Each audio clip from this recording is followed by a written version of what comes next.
cast for the upcoming live-action Beauty and the Beast continues to get bigger and more impressive. According to reports, actors Ewan McGregor and Stanley Tucci have come on board, joining Emma Watson, Dan Stevens, Luke Evans, Emma Thompson, Josh Gad, Kevin Kline, and Ian McKellen.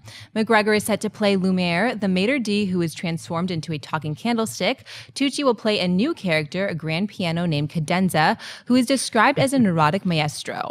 Beauty and the Beast is set to hit AMC Theatres on March 17, 2017. Christian, do you like the addition of Ewan McGregor and Stanley Tucci to the cast of Beauty and the Beast? I love it. This might be the best casting any movie has ever done. And I'm not even kidding. Like this, I've never heard consistent casting where you're just like, wow, that's better than that. That's better than that. It's like one of the best casted movies I've ever heard. And not just by star quality, exactly, by pure talent, and because it fits the characters. Ewan McGregor is a great choice because of his singing background, because he is not a one-note actor. He could play Lumiere. He could play he could be suave and fun and be the one against Cogsworth, kind of telling him, relax, guy, let's have some fun with this.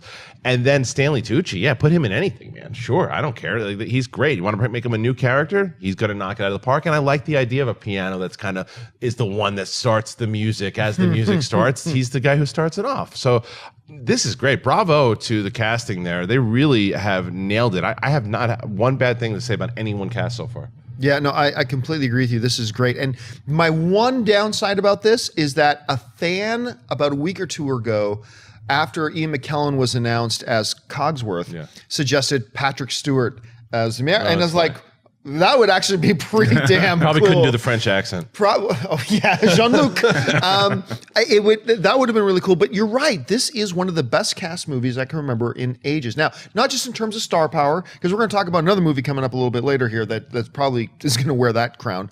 But I mean, everything fits great.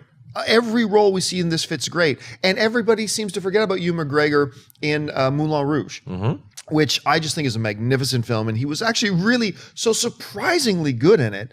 So yeah, this just adds to my ever increasing and ever mounting excitement for this movie. Absolutely. So I agree.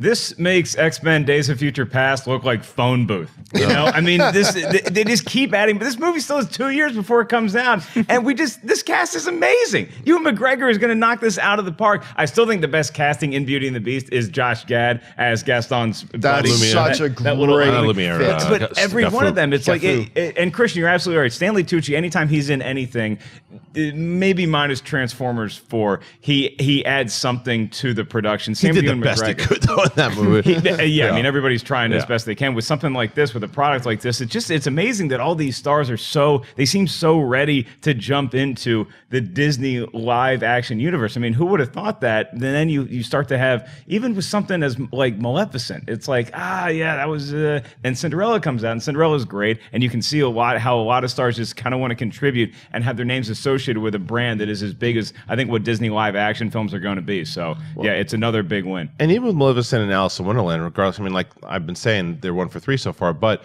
even with those movies, they still made a lot of money. Alice in Wonderland, not a great movie, made a lot of money. Well, it looked so good. It did. It did. It was not that good. No, it wasn't. It looked so good. And I'm on the opposite side. I thought Maleficent they went way too far away from the mythology. Cinderella went a little bit away. I hope Beauty and the Beast goes a little bit away. Like when they add new characters like Stanley Tucci's character, that's cool because like we just said, it could add to the story. As long as it's adding to the story and not taking away from the mythology, I'm good.